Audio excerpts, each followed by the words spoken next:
اسی وجہ سے میں بھی یہ ہمت کر رہا ہوں کہ ایک اور ایسا گناہ جس میں لوگ مبتلا ہیں اور وہ ہے حیا کے خلاف، مگر ہے بہرحال شریعت کا مسئلہ اور لوگ اس میں گناہ میں مبتلا بھی ہیں، اس لیے بتانا ضروری ہے۔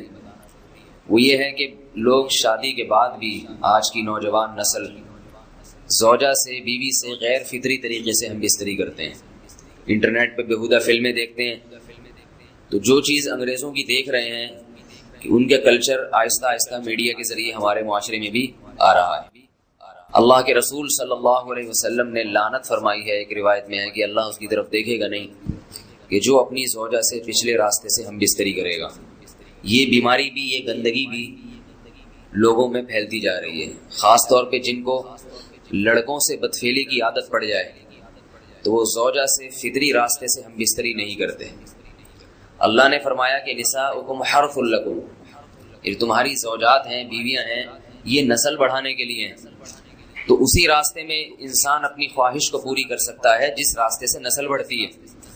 اس کے علاوہ کسی اور راستے سے اپنی خواہش کو پورا کرنا یہ حرام ہے، گناہ کبیرہ ہے، گندگی ہے۔ ہمارے پاس کیسز آتے ہیں، ایک پاک دامن لڑکی کی شادی ہوتی ہے، لڑکا بھی بظاہر بڑا نیک، لیکن کیا ہے، لڑکا چونکہ ٹھرکی ہوتا ہے، شہوت کا درندہ ہوتا ہے، تو وہ یہ نہیں دیکھتا کہ میں اپنی بری خواہش مٹانے کے لیے میں اپنی زوجہ کو غیر فطری طریقے پر مجبور کیسے کر سکتا ہوں، تو مجبور کرتا ہے پھر اپنی بیوی کو۔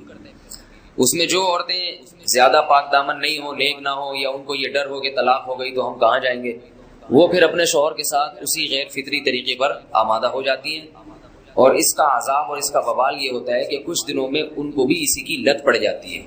انسان جب بھی کوئی غیر فطری راستہ اختیار کرتا ہے، آخرت کا عذاب تو بعد میں، دنیا کا عذاب یہ آتا ہے کہ پھر اس کو لذت فطرت میں آتی نہیں ہے، پھر جو راستہ اللہ نے رکھا اس میں اس کو لذت نہیں آئے گی، پھر وہ گندگی میں ہی گھسنے کی کوشش کرے گا، اس کی بھی فطرت خراب ہو جاتی ہے، اور جس کے ساتھ یہ بدفعلی کی جائے اس کی بھی فطرت خراب ہو جاتی ہے، وہ بھی پھر کسی کے قابل نہیں رہتے۔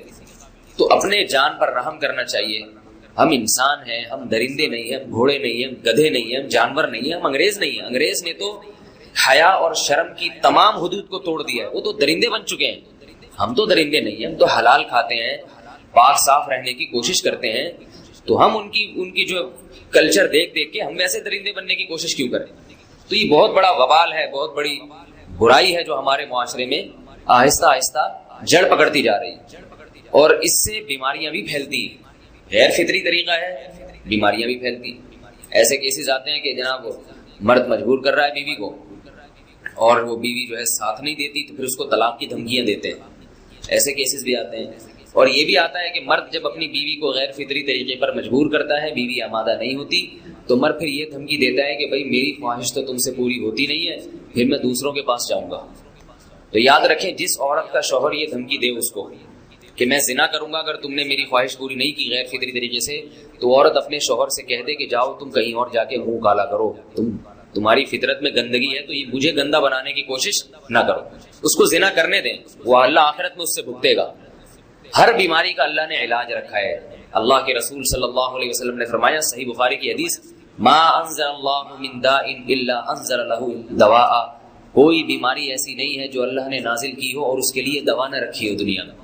تو اگر کسی کو ایسی لت پڑ گئی ہے غیر فطری کام کی، تو اس کو چاہیے کہ وہ اپنا علاج کرائے، ڈاکٹر سے بھی رابطہ کرے، اور سب سے بڑا علاج یہ ہے کہ کچھ وقت صبر کرے گا، چھوڑ دے گا کچھ عرصے کے لیے، تو خود بخود آہستہ آہستہ صحیح ہو جائے گا۔ ایک آدمی شراب کا عادی ہے، ایک علاج تو یہ کہ ڈاکٹروں سے رابطہ کرے، بہترین علاج کیا، چھوڑ دے۔ کتنے دن تڑپے گا؟ ایک دن، 2 دن، 3 دن، 4 دن، ایک ہفتہ، 2 ہفتہ، بہت زیادہ سال ہو جائے گا نا، اس کے بعد خود بخود ٹھیک ہو جائے گا۔ سگریٹ کا عادی ہے، چھوڑ دے گا، تو کتنے لوگ ہم نے دیکھے ہیں دن میں 20 سگریٹ پیتے تھے، چھوڑنے پر آئے تو بالکل ایک دم چھوڑ دی انہوں نے، آہستہ آہستہ کر کے چھوڑ دی، لیکن تکلیف ہوئی مگر عادی ہو گئے۔ تو اب کسی کو یہ لت پڑ گئی ہے غلط کام کی، برائی کی، تو اس کا بہترین علاج یہ ہے کہ وہ اپنے آپ کو بدلنے کی کوشش کرے، ماحول بدلے، اور کچھ وقت صبر کرے گا تو اللہ اس سے یہ عادت چھڑا دے گا۔ نہیں کی، صبر نہیں کیا اس نے، پھر اسی گندگی میں موت واقع ہوگی، پھر آخرت کا عذاب بہت سخت، نسلیں برباد ہو جاتی ہیں اس عمل سے انسان کی۔ تو بات حیا کے خلاف ہے، مگر یہ کہ ایک بزرگ تھے، وہ بات فرما رہے تھے، تو کسی نے پوچھا کہ حضرت آپ حیا کے خلاف بات کرتے ہیں، تو انہوں نے فرمایا تم بے حیائی کے کام نہیں چھوڑتے، ہم اس چھڑوانے کے لیے بات کریں تو ہم برے ہیں، اور تم کام کرو تو بھی برے نہیں۔ برائی کا کام کرنے میں برا نہیں بنتا، اور برائی کے خلاف بولنے والا برا بن جاتا ہے کہ دیکھو یہ کیسی باتیں کر رہے ہیں۔ تو بھائی باتیں ہیں اس لیے ہیں کہ یہ معاشرے میں یہ برائی پھیلتی چلی جائے گی، اور یہ ہماری اپنا کلچر نہیں ہے، یہ امپورٹ ہو رہا ہے باہر سے، یہ امپورٹ ہو رہا ہے، یہ وہاں میڈیا کے ذریعے آ رہا ہے۔ تو وہ چیزیں دیکھا نہ کریں اور ان لوگوں سے دور رہا کریں۔ ہمیں تو دین کا داعی ہو کے ان کو ہدایت پر لانا تھا، بجائے ہم ہدایت پہ چل کے دوسروں کو چلانے والے بن کے ان کے راستے پہ ہم نے چلنا شروع کر دیا۔ اللہ تعالیٰ ہمیں اب دیکھیں ان کے یہاں ایڈز کا مرض پھیل گیا ہے۔ آپ بتائیے یہ ایڈز کا مرض ہمارا ہے کیا؟ یہ بیماری ہماری ہے یا ان کی ہے؟ ہمارے یہاں بیماریاں ہیں، کھانسی ہے، نزلہ ہے، ٹھیک ہے نا، بلڈ پریشر ہے، شوگر ہے، یہ بیماریاں ہماری ہیں۔ کوئی اللہ کا شکر ہے گندی بیماری ہمارے یہاں نہیں ہے۔ جتنی گندگیاں ہیں وہاں سے آ رہی ہیں، ایڈز کا مرض وہاں سے امپورٹ ہوا ہے۔ اور ایڈز کا مرض اسی بدفعلی کی وجہ سے پیدا ہوتا ہے، اسی سے جراثیم پیدا ہوتے ہیں، اور اتنا خطرناک مرض کے ایسے متعدی ایسے پھیلتا ہے۔ افغانستان میں ایڈز کا ریشو 0 تھا، 0۔ شوہر کوئی ایسا طریقہ استعمال کرتا ہے نا ہم بستری کا جس سے اولاد نہیں ہوتی، تو کیا بیوی کو اسے منع کرنا چاہیے یا نہیں کرنا چاہیے؟ دیکھیں حدیث میں آتا ہے کہ کوئی شوہر اپنی بیوی کو رات کو اپنے بستر کی طرف بلائے، یہ کنایہ یعنی ہم بستری کرنا چاہتا ہو، عورت منع کر دے، فرشتے اس پہ ساری رات لعنت بھیجتے ہیں۔ یہ بالکل صحیح حدیث ہے۔ اب ہمارے بعض اسکالر کیا کرتے ہیں، جب ان سے یہ بات پوچھی جائے تو وہ بات کو گھما دیتے ہیں، سیدھی بات نہیں بتاتے کہ بھئی یہ شریعت میں مرد کا حق ہے کہ عورت اس کو ہم بستری سے نہیں روک سکتی، کیونکہ ویمن رائٹس کے نام پہ آج کل بہت تحریکیں چل رہی ہیں، تو وہ بھی کچھ لبرل اسکالرز ہیں جو ہر وقت جو ہے نا کوشش کرتے ہیں کہ خواتین ہم سے ناراض نہ ہو جائیں۔ تو بھائی آپ شریعت کا حکم بتائیں صاف صاف، چاہے عورت خوش ہوتی ہے ناراض ہوتی ہے، بعض حقوق مردوں کے ہیں بعض عورتوں کے ہیں تو وہ بتانے پڑتے ہیں۔ تو اسی طرح عورت کا بھی حق، مرد کا بھی حق ہی ہے کہ عورت اگر مرد اس کو ہم بستری کے لیے بلاتا ہے تو عورت اسلام میں منع نہیں کر سکتی، اس کے لیے گناہ ہی۔ ہاں بیمار ہو تو ایک الگ بات ہے، بخار ہے اس کو، کوئی واقعی بیماری ہو تو پھر ایک الگ بات ہے، نارملی اس کو اجازت نہیں ہے کہ وہ شوہر کو منع کر دے، بلکہ اس میں حدیث میں بہت سخت تاکید ہے۔ آپ صلی اللہ علیہ وسلم کی ایک حدیث میں یہاں تک فرمایا کہ عورت اگر یعنی چولہے پہ ہو، روٹی پکا رہی ہو، اس طرح کی حدیث کا مفہوم ہے، یعنی بہت بزی بھی ہو تو بھی اس کو اپنے کام کو چھوڑ کر شوہر کی خواہش کو پورا کرنا پڑے گا۔ اور یہ نیچر کے بھی مطابق ہے، کیونکہ مرد میں جب یہ سیکس کی خواہش پیدا ہوتی ہے اور اس کو کچلا جائے تو مرد بہت زیادہ ڈسٹرب ہوتا ہے۔ خواتین اس میں اپنے آپ کو مردوں جیسا سمجھتی ہیں، وہ سمجھتی ہیں ہمارا اس میں وہی حق ہے جو مرد کا حق ہے۔ بھائی اللہ نے دونوں کی ڈیزائرز میں زمین آسمان کا فرق رکھا ہے، تو مرد کو بہت زیادہ نقصان ہوتا ہے اس سے، وہ بہت زیادہ مینٹلی ڈسٹرب ہوتا ہے اس سے، کیونکہ اللہ نے یہ ڈیزائرز عورت کی نسبت مرد میں بہت زیادہ رکھی ہیں، تھوڑی زیادہ نہیں بہت زیادہ رکھی ہے، تو میڈیکلی یہ بات ثابت ہو چکی ہے۔ تو دوسرا ایک تو مینٹلی بہت زیادہ ڈسٹرب ہوتا ہے وہ، دوسری بات یہ کہ پھر اس کے گناہ کی طرف توجہ جائے گی، وہ حرام کاموں کی طرف جائے گا۔ تو اس لیے عورت کو اس بارے میں مرد کا ساتھ دینا چاہیے۔ یہاں فوراً بعض خواتین یہ سوال پوچھتی ہیں کہ اچھا اگر عورت کے دل میں خواہش ہو اور مرد وہ خواہش پوری نہ کرے تو کیا مرد پہ بھی لعنت ہوتی ہے؟ اس کا سیدھا جواب یہ ہے کہ نہیں، مرد پہ لعنت نہیں ہوتی۔ اس کی وجہ یہ ہے، دو اور دو چار کی طرح میں صاف بات کروں گا۔ وجہ اس کی یہ ہے کہ عورت کے لیے مرد کی اس خواہش کو پورا کرنے میں عورت کی کوئی انرجی نہیں استعمال ہو رہی، جبکہ اگر مرد کا موڈ نہ ہو اور عورت کا موڈ ہو تو پھر مرد اپنے آپ کو پریپیئر نہیں کر سکتا، اس کے لیے بہت تکلف کرنا پڑے گا اس کو۔ اخلاقی طور پر تو ٹھیک ہے، مرد کو یہی حکم دیا جائے گا کہ زوجہ کی خواہش کو پورا کرے، لیکن اس پر شریعت نے لازم نہیں کیا ہے، کیونکہ ایک چیز مرد کے اختیار میں نہیں ہے تو لازم کیسے ہو سکتی ہے؟ یعنی ایک آدمی کا وہ ذہنی طور پر تیار ہی نہیں ہے اس کے لیے، تو مرد کے لیے تو جب تک ذہنی طور پہ تیار نہ ہو یہ عمل کر نہیں سکتا، جبکہ عورت کر سکتی ہے۔ تو انرجی جو استعمال ہوتی ہے نا اس میں بہت زیادہ، وہ تو مرد کی انرجی یوز ہوتی ہے، تو شریعت اس کو کیسے پابند بنا سکتی ہے کہ اس کے ذہنی طور پر وہ مینٹلی تیار سے یعنی ایک عمل کر سکتا ہے؟ تو یہ ظلم ہوتا ہے اس کے اوپر کہ وہ مینٹلی تیار نہیں ہے اور اس کو شریعت کہے کہ اگر بیوی آپ سے مطالبہ کر رہی ہے اور آپ مطالبہ پورا نہیں کرو گے تو آپ پر لعنت ہوگی، تو وہ اس لعنت سے بچنے کے لیے اپنے آپ کو مینٹلی کیسے تیار کرے گا؟ بعض دفعہ تیار کر لیتا ہے، بعض دفعہ نہیں ہو پاتا، اس کا تو دماغ سے بہت گہرا تعلق ہے۔ تو اس لیے مرد کے لیے تو شریعت نے حکم یہ کیا ہے کہ 4 مہینے میں کم از کم ایک دفعہ اس پر لازم ہے کہ وہ اپنی زوجہ کی خواہش کو پورا کرے۔ اور ویسے جب زوجہ میں خواہش ہو تو اخلاقی طور پر مرد کی ذمہ داری ہے کہ وہ اپنی زوجہ کی خواہش کو پورا کرے، لیکن شریعت نے اس پہ واجب نہیں قرار دیا، کیونکہ یہ اس کے اختیار سے اوپر کی چیز ہو جائے گی۔ باقی عورت کے لیے اختیار ہے اس کو، ہاں بیمار ہے یا مینسز ہیں وہ تو پھر تو ایک ویسے ہی مینسز میں ہم بستری جائز نہیں ہے۔ باقی رہا یہ مسئلہ کہ خواتین پھر یہ کہتی ہیں کہ اسلام نے تو پھر مردوں کو بہت زیادہ حقوق دے دیے، تو ایسا نہیں ہے۔ اگر یہ حق اسلام نے مرد کو دیا ہے تو بہت سارے حقوق عورت کو بھی تو دیے ہیں نا، بہت سارے عورت کو بھی تو حقوق دیے ہیں کہ جو خود پہنتے ہو، جیسا معیاری لباس خود پہنتے ہو اپنی بیوی کو بھی ویسے ہی معیاری لباس پہناؤ۔ جیسا معیاری کھانا خود کھاتے ہو، حدیث میں آتا ہے ویسا معیاری کھانا بیوی کو بھی کھلاؤ. تو یہ بھی تو عورت کو بھی تو حقوق دیے ہیں. ہماری خواتین جس ویسٹرن کلچر کو فالو کر رہی ہیں، اس کلچر میں تو یہ ہے کہ عورت شوہر کو ہم بستری سے روک سکتی ہے، شوہر بیوی کو بھی روک سکتا ہے، یعنی شوہر بھی منع کر سکتا ہے، عورت بھی منع کر سکتی ہے. وہاں دونوں کے حقوق سیم ہیں، لیکن پھر وہ اتنے سیم ہیں کہ پھر وہاں مرد کے ذمے شوہر کا عورت کے ذمے، یعنی مرد کے ذمے عورت کا نان نفقہ بھی نہیں ہے. تو پھر گیس بجلی کے بل بھی عورت یعنی مرد کے ذمے نہیں ہے. تو پھر خواتین سے لینا ہے نا ویسٹرن کلچر کو، تو پھر پورا لینا وہاں سے.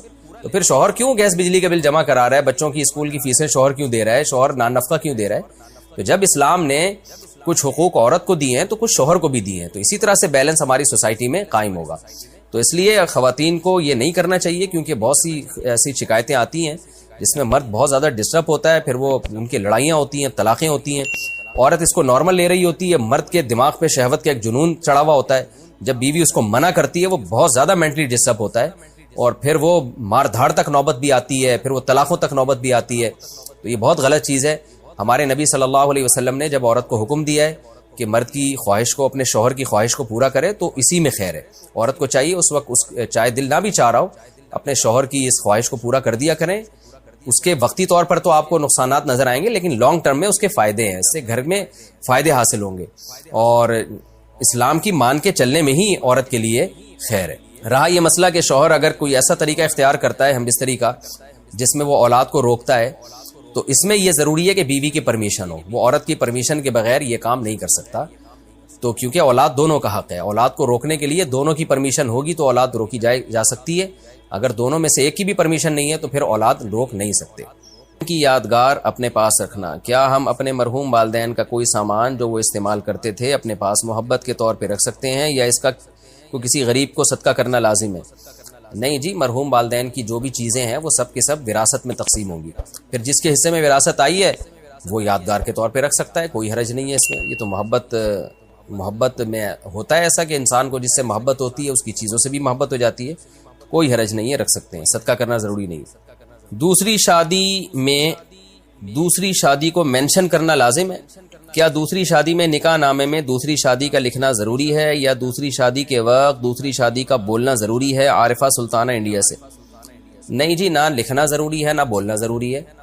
البتہ دوسری بیوی جس سے شادی ہو رہی ہے اس کو بتانا. نکاح کے بعد میاں بیوی کہیں بھی تنہائی میں جمع ہو جائیں تو اٹ از کالڈ رخصتی. شریعت کی نظر میں یہ رخصتی بولو ہو گئی ہے. اب شریعت کے حکام سارے چینج ہو جاتے ہیں. رخصتی سے پہلے بیوی کو طلاق ایک دفعہ دے دی، نکاح ختم. رخصتی کے بعد ایک دفعہ طلاق دی ہے تو نکاح ختم نہیں ہوتا. تو رخصتی کسے کہتے ہیں؟ نکاح کے بعد کہیں بھی تنہائی میں مل گئے ہیں، جہاں وہ آپس میں ریلیشن قائم کرنا چاہتے تو کوئی رکاوٹ نہ ہوتی. تو شریعت میں اس کو کیا کہتے ہیں؟ رخصتی. ہمارے ہاں رخصتی کا مطلب ہوتا ہے کہ وہ دلہن کے سر پہ قرآن رکھا ہے، سارے گھر والے روتے ہوئے، مائیں اس کو بٹھا رہی ہیں، کیمرے نے ماں کی طرف رخ کیا ہوا ہے کہ کتنا 50-50 میں آتا تھا نا، 50-50 میں بڑا زبردست آتا تھا وہ. اس میں دکھایا کہ ماں بیٹی کو رخصت کر رہی ہے روتے ہوئے نا، اور سب بہنیں رو رہی ہیں، اور گاڑی میں بٹھایا تو کیمرے والے نے کہا وہ بٹن آن کرنا بھول گیا تھا میں. اس نے کہا کم بخت اتنی مشکل سے روئی تھی، چلو دوبارہ واپس. پھر دوبارہ سے دلہن کو لے کر گئے، پھر روتے ہوئے. تو یہ نہیں، معاشرے کا کلچر دکھایا کہ ان میں بھی ڈرامے بازیاں بہت چل رہی ہوتی ہیں. حالانکہ اب یہ رخصتی یہ رخصتی نہیں ہے. رخصتی وہ ہے کہ نکاح کے بعد اگر یہ پہلے کہیں تنہائی میں جمع ہو گئے ہیں تو شریعت میں رخصتی ہو گئی. رخصتی سے پہلے اگر طلاق ہوتی ہے عورت پہ عدت نہیں ہوتی. ادھر مرد نے طلاق دی، فوراً کہیں شادی کر لے وہ. لیکن جب تنہائی میں جمع ہو گئے، چاہے وہ چھپڑ میں کہیں ملے ہوں، ماں باپ کو پتہ بھی نہ ہو، اب اگر ڈیورس ہوگی تو عورت کو عدت گزارنا واجب. آج کل یہ بڑا مسئلہ ہو رہا ہے. نکاح ہوتا ہے، لڑکیاں چھپ چھپ کے اپنے شوہر سے مل رہی ہوتی ہیں، ماں باپ سمجھ رہے ہوتے ہیں ہم نے تو 26 نومبر کی ڈیٹ متعین کی ہے. اب کیا ہوا؟ جھگڑا ہوا، میاں نے طلاق دی. اب خواتین فون کر کے کہتی ہیں کہ ہم تو رخصتی میں مل لیے تھے، تو اب شرن میرا تو کوئی اور رشتہ آ گیا ہے. کہتا ہوں آپ کے لیے نکاح حرام ہے، آپ عدت پوری کریں. کہہ رہی عدت کیسے پوری کروں؟ ماں باپ بولیں گے کیا کر رہی ہے بھائی؟ عدت کے دوران تو عورت گھر سے نہیں نکل سکتی ہے بھائی.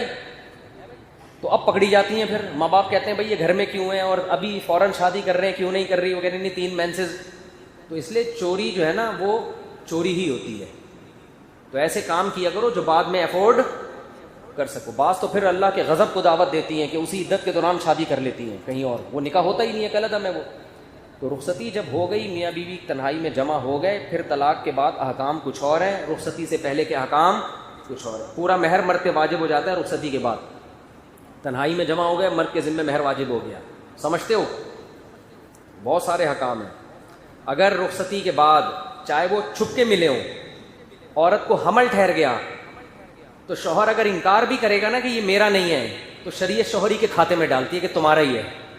تو بڑے مسائل ہیں, اس لیے یہ چیزیں چھپن چھپائی ان میں صحیح نہیں. اور ماں باپ کو چاہیے اپنی ذمہ داری پوری کریں کہ جب وہ قائد اعظم کے مزار پہ مل ہی رہے ہیں اور ادھر جا کے ڈیٹے مار رہے ہیں, تو عزت کے ساتھ رخصت کر دو. کیا مصیبت بنائی ہوئی ہے تم لوگوں نے یار. نہیں جی, پہلے وہ چمونی آپا آئیں گی, پھر وہاں سے خالہ آئیں گے, پھر ان کے ماموں سعودی عرب میں رہتے ہیں وہ آئیں گے, پھر ابا وہاں رہتے ہیں. چھوڑو بھائی, ٹینشن نہیں لو. دیکھو نکاح ایک ایسی چیز ہے, مشکل بنانا چاہو تو اس سے مشکل دنیا میں کچھ نہیں ہے, آسان بنانا چاہو بہت آسان. پہلے میں مشکل بنا کے دکھاتا ہوں. ہمارے معاشرے میں کیا ہوتا ہے, کہیں نکاح کا پیغام بھیجو, لڑکی والے ارے بھائی ایک دم باتیں, ارے بھائی نکاح کوئی بچوں کا کھیل, بہت مشکل. ایسی باتیں گھر کے خاندان کے بڑے کر رہے ہوتے ہیں. ارے بھائی ذمہ داریاں ہیں بھائی, بچوں کا کھیل تھوڑی. اس کے ماموں ہیں امریکہ میں ہیں اور چچا اس کے وہاں رہتے ہیں, اور پھر لڑکی کی شادی کی تیاریاں ہیں, اور پھر بھائی وہ تباہی, جیسے ایسا لگ رہا ہے کراچی میں طوفان آنے والا ہے. لڑکا بھی یہی باتیں کر رہا تھا, بھائی ایکچولی ابھی نکاح ہے بھائی, 2 سال میں پہلے ایجوکیشن مکمل کر لوں, پھر اس کے بعد بھائی بچوں کا کھیل تھوڑی ہے. ایسے بنا کے نا وہ بھائی کر کے آدمی لگے گا بھائی یہ پتہ نہیں کشمیر فتح کرنے جا رہا ہے. ہلکا لو, بہت ہلکا ہے. اور بھائی یہ لڑکی یہاں رہ رہی ہے, پارسل کر کے ادھر بھیجو اس کو. ادھر سے کیا پارسل کر دو ہے بھائی, 2 بول بلواؤ گواہوں کی موجودگی میں, بول پارسل کرو. ہمارے یہاں پارسل کا خاص انتظام ہے, لوگوں نے لکھا ہوتا ہے نا ریڈیو پہ, تو پارسل کر دو. پہلے باپ کھلا رہا ہے, کون کھلائے گا؟ شوہر کھلائے گا. یا 2 روٹی کھلانے کیا مسئلہ ہے یار, کھلا دے. تو بھائی الگ کمرہ چاہیے, تو یار وہ کمرے تمہارے گھر میں 2-4 ہیں نا, ایک تھوڑا سا ان کے لیے خاص کر دو یار. ہوتے ہیں گھروں میں عام طور پر, نہیں تو یار تو رینٹ پہ لے لے. میری جب دوسری شادی ہوئی تھی, میرے پاس تو نہ گھر نہ ایک بالش زمین کا بھی میں مالک نہیں تھا. شوق خاندانی رکھے ہوئے تھے ہم نے. دکان پکوڑوں کی تھی, باتیں کروڑوں کی. شوق خاندانی ہونے چاہیے. تو میرے پاس کچھ بھی نہیں تھا. تو میں نے جب پیغام بھیجا, انہوں نے کہا کیسے رکھو گے بھائی, وہی ہوا نا, ارے بھائی. میں نے کہا ارے بھائی کی ضرورت نہیں ہے بھائی, آپ لوگ یہاں رہتے ہیں. اب ظاہر ہے جب نکاح ہوگا تو ایک رات جب میں پہلی زوجہ کے پاس ہوں گا, دوسری تو اکیلی ہوگی نا, تو وہ کہاں رہے گی. تو بھائی سسرال کے قریب ہی کوئی لے لیتا ہوں گھر. تو وہاں 1 کمرے کا گھر مجھے کرائے پہ ملا, 2500 کرایہ تھا اس کا. تو میں نے ان کو دکھایا, میں نے کہا فی الحال یہ ہے ٹھیک ہے نا, کمرہ بڑا ہے اس کا, ایک کچن ہے, ایک واش روم ہے, فی الحال رخصتی کر لیں. ادھر بھی تو رہ رہی ہے نا, پارسل کر دیں وہاں, ٹھیک ہے نا. جب میں وہاں ہوں گا تو یہ وہاں ہوگی, نہیں ہے میں جس دن ہوا تو اپنے اماں کے گھر میں رہے. بھائی کم از کم ماں باپ کی ذمہ داری تو ختم ہو گئی نا, کہ بچی کی شادی نہیں ہو رہی, میاں بھی مل گیا, خرچہ بھی میاں دے رہا ہے, پارسل کر دو یہاں سے وہاں. ایسا ہی ہوا, نکاح کی فوراً ڈیٹ متعین ہوئی ہے. اور چونکہ دوسری شادی چھپ کے ہی ہوتی ہے, ورنہ آدمی پکڑا جاتا ہے. چھپ کے مطلب یہ نہیں کہ ہمیشہ چھپا کے, عین وقت پہ نہیں بتانا پڑتا. عین وقت پہ بتاؤ گے تو سسرال سے پٹو گے. تو میں نے کہا بعد میں پٹ جائیں, دولہا بنا ہوا بیٹھا ہوں پھر پٹوں, یہ صحیح نہیں ہے. اتنا میں قربانی نہیں دے سکتا. بعد میں بتا دوں, رخصتی ہو جائے پھر بتا دیں گے, لیکن عین وقت پہ بتانا کچھ بھی ہو سکتا ہے. تو اس میں پھر یہ ہوا کہ بھائی نکاح پڑا ہوا یار.